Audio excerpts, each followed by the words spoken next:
We all heard this saying, if you don't ask, you don't get. But how could we be more effective in asking? And not just that, let's say we're not even asking anybody for something, we're just speaking to somebody and we want to get an idea across.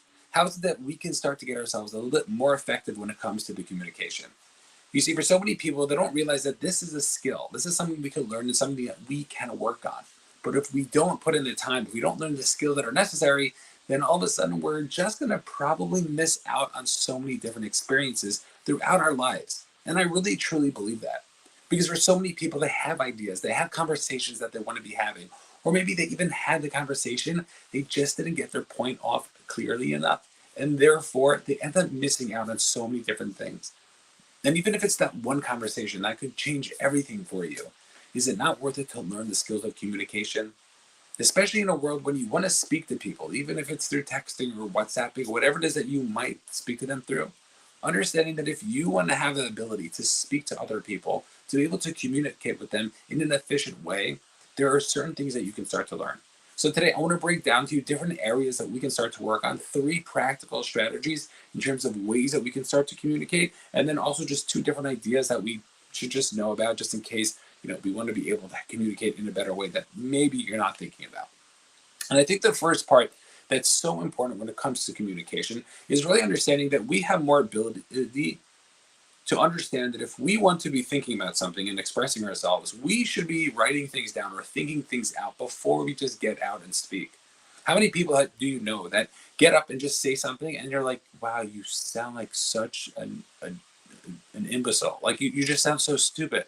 And the reason why is because they never put their thoughts together out there. They maybe thought them inside, but once they open up their mouth, things just don't sound clearly. I know that happens to me where maybe I probably do sound like an idiot, but there's certain things that I say, and therefore, you know what? I don't really it doesn't come out and express myself the way that I want to. It could be with a spouse, it could be with a friend, or it could just be a speech that I'm looking to give, and I don't prepare enough. And therefore, what ends up happening is that I just don't get my point across. And what people don't realize is that if you want to be able to get your point across, then you have to sit down and you have to collect your thoughts and maybe even write them out. I know for me personally, whenever I have this time where there's so many things going on in my head, there's an idea, there's a feeling, there's something that I'm personally going through. For me, I love just sitting by my computer or by my journal and just writing it out. I'll sit, I'll listen to music and just write things out, write how it is that I'm feeling. And what's interesting is that the more I write, the more ideas come out. And the more I can speak it and really just say it or see the words that I'm thinking, could be something that could be really powerful for my own reflection in terms of what it is that I am thinking. And for so many people, they don't realize that you can do that. It was interesting now that I think about it. The first person that I really heard about doing this was Brendan Bouchard. So Brendan Bouchard is a personal development coach. He has a lot of coaching. He coaches life coaches. He does a lot of really big things.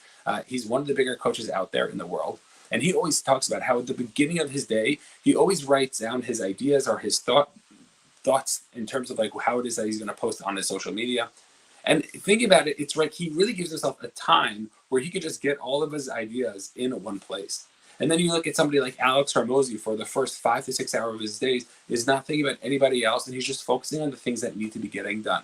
So whether it's his writing or whether it's his content creation or whatever it might be, he's allowing himself to sit down and just get his stuff organized. And thinking about these people who have such a clear way to articulate their ideas, such mastery with their words, really shows that they put in the time to what it is that they're saying, their thoughts, their ideas, the way they're just being innovative in terms of what it is that they're sharing. And for so many people, they don't realize that you can do the same thing. You can start to write things out. And I know, especially nowadays with social media, people love using AI and having ChatGPT write all their posts for them and this and that. But there really is a value to be able to come up with your own ideas, to come up with something that nobody else will come up with because you're sharing your personal experiences. You're sharing the words that you want to be sharing, the ideas that you compiled in your mind based on the experiences that you have been through. And I think it's something that is so powerful that so many people don't take advantage of. Because if we can start to do that, then when you have these conversations, when you get onto a podcast, when you start to speak to different people, you're going to be able to transform those different ideas.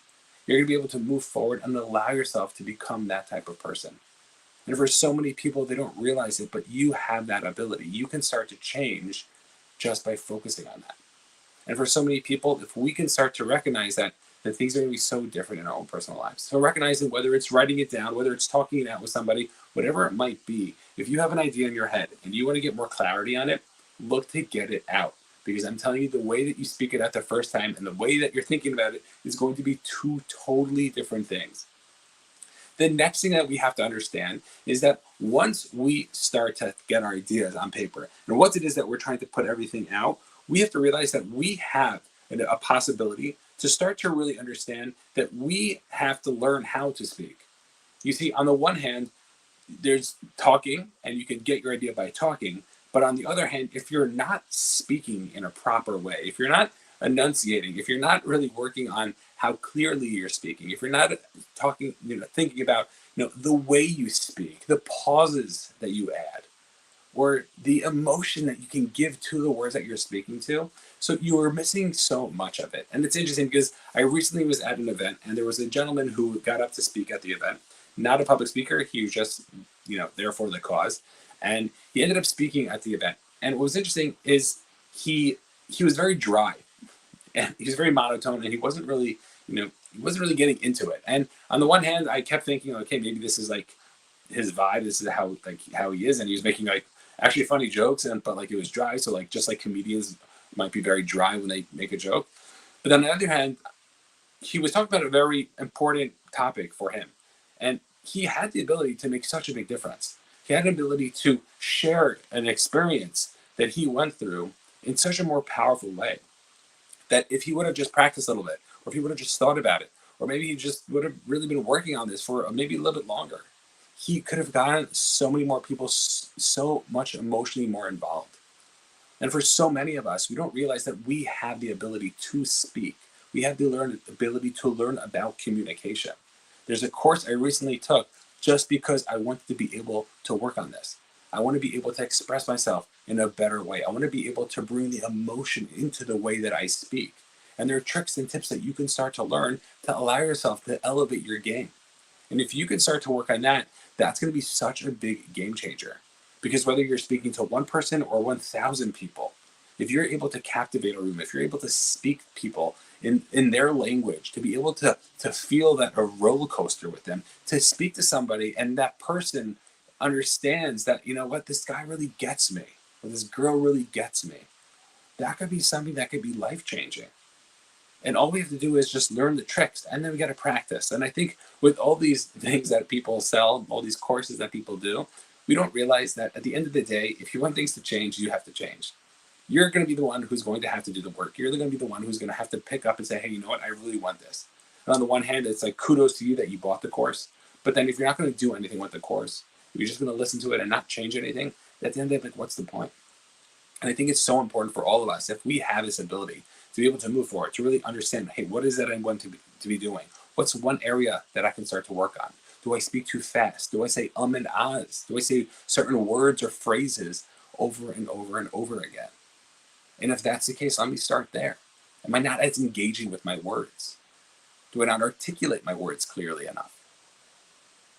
These are all things that we can start to work on and we can start to practice. And the more we can do that, then the more we have the ability to make those changes. So that's the second tip. The second tip is learning how to speak. Number one is really getting our thoughts from our ideas, from our minds into the ethos, into the world by speaking or by writing them.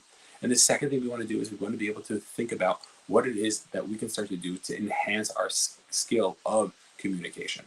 The third thing we want to be able to do, which sounds a little bit opposite of the whole idea, but is we want to learn how to listen.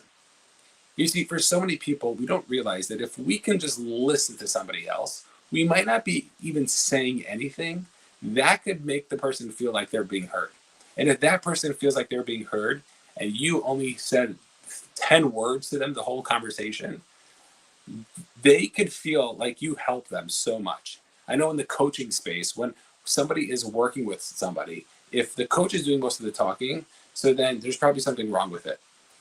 When in sales, they say the same thing. When somebody's doing sales and the salesperson is doing most of the talking, that's a problem. Like we should be shutting up and just listening to what they're going through. And for so many people, they don't realize that when somebody's speaking, when somebody's giving over, when somebody's just having a conversation with you, There is something that they're going through that they want you to feel, that they want you to feel connected to. And you have the ability to start to change that. And what's interesting is that we can start to work on that. We have the ability to change that just by doing certain things. For example, if have you heard of this idea of mirroring?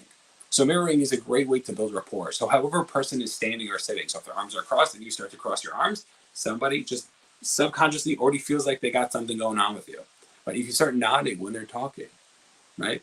If you keep saying, yeah, yeah, yeah, right? If you just acknowledge what it is that they're saying, right? And you're just nodding, right? That could be a great way to build rapport. Continuing the conversation. When somebody says something, if you can repeat the last 1 to 3 words that they just said, right? I had a great time last weekend. Oh, last weekend?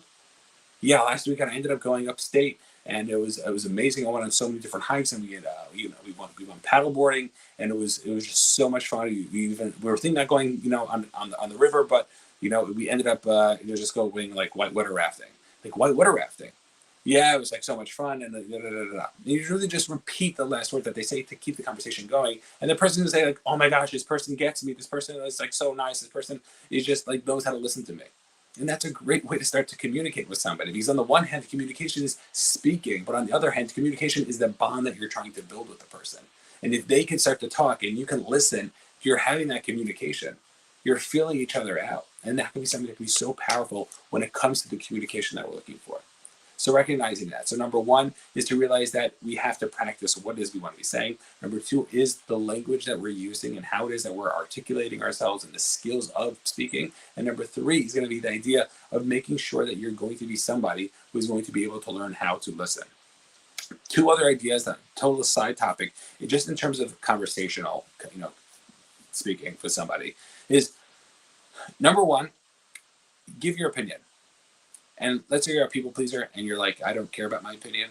Give your opinion. It's going to be really important, because number one is you're just going to get so frustrated. So many times people have conversations and somebody will ask, hey, what do you want to do for dinner? And maybe you really don't care where you're going to go. Give an opinion about where you want to go. You're having a conversation with, I don't know, a spouse, and they're asking you, I don't know, do you like this outfit or that outfit? Or should I buy this or should I buy that? And you really don't care. Give an opinion. I'm telling you, it's going to be something that can be so beneficial to the communication, to the relationship. And not only that, sometimes deep down inside, we really do have an opinion.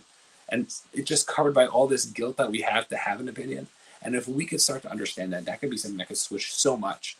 Because if we have the ability to move forward, if we have the ability to make things different in our own personal lives, that could really change so much in our own lives. And we have to realize that a lot of the time, it's really just giving our opinion. It's speaking our mind. And it doesn't mean saying your opinion, right? So it doesn't mean like I need to tell you my opinion because like I'm right, or I must be right. And maybe who knows, maybe it is. But on the other hand, if you can give your opinion what is necessary, that can be something that can be really, really powerful. And the second idea that you should really try to start to do, which I have to see a lot when it comes to communication, and it happens more with the people who are quieter or more the people who are more reserved, is to recognize that if you can start to ask for clarification on something, if you have no idea what the person is talking about, that could be something that could be huge. I'm telling you, it could be massive. I know for me, there were so many times where I had conversations with people and they said something, or they said a phrase, or they're talking, I know, they're in medicine and they like just say something, and I have zero idea what they're talking about. And I just like, oh, they're like, oh, X, Y, and Z. I'm like, yeah, of course. And I just continue the conversation, and I have zero idea what they're talking about. And I realized, and I'm still working on this. So if you ever catch me saying that, I'm telling you my secret, right? Something that I'm working on is trying to say like, what is that? Because all that does is it shows curiosity. It shows that you care, and like it's really not a big deal, because it's interesting, because I've seen a friend of mine who's done that before. We were in a conversation, like a couple of people, and somebody said something, and the person had no idea, or it was like a place or a location, and they're like, "Oh, I have no idea where that is," and the person was just like, "Oh, it's the near so and so," and they're like, "Oh, okay, cool," and they just learned something new, and it was totally fine. But so many times, for some reason, some people get like so uncomfortable when it comes to like even disagreeing in like such a non-disagreement type of way, that they don't realize that by them asking for clarity is only going to help build that connection, to help build that rapport. And it's only going to help you communicate more effectively, because then you actually have an idea about what the person is talking about. And I think most people are going to be like totally fine. They're not going to make fun of you in terms of like, what is it you're doing? So really understanding that could be something that could be really, really important. And for our sake, it might be that like that idea, that nugget that we find out could be really something really important to us. So I'm telling you, those two ideas can be something that can be really massive in terms of what it is that you can start to do to help you become more an effective communicator. Is just asking those questions to clarify or to give your opinion. I'm telling you, those things can be massive. But when it comes to communication, we are constantly speaking to people. We're constantly getting our ideas. We want to be able to get our thoughts. We want to be able to get our emotions. We want people to feel what it is that we're feeling. And if we don't realize that we can start to make those changes, we don't realize that we can start to do these things, I'm telling you, it's going to be something that is only going to be detrimental to our own personal growth. We can start to grow. We can start to become somebody. We can start to do certain things. And I'm telling you, by doing that, things are going to be so different in your life.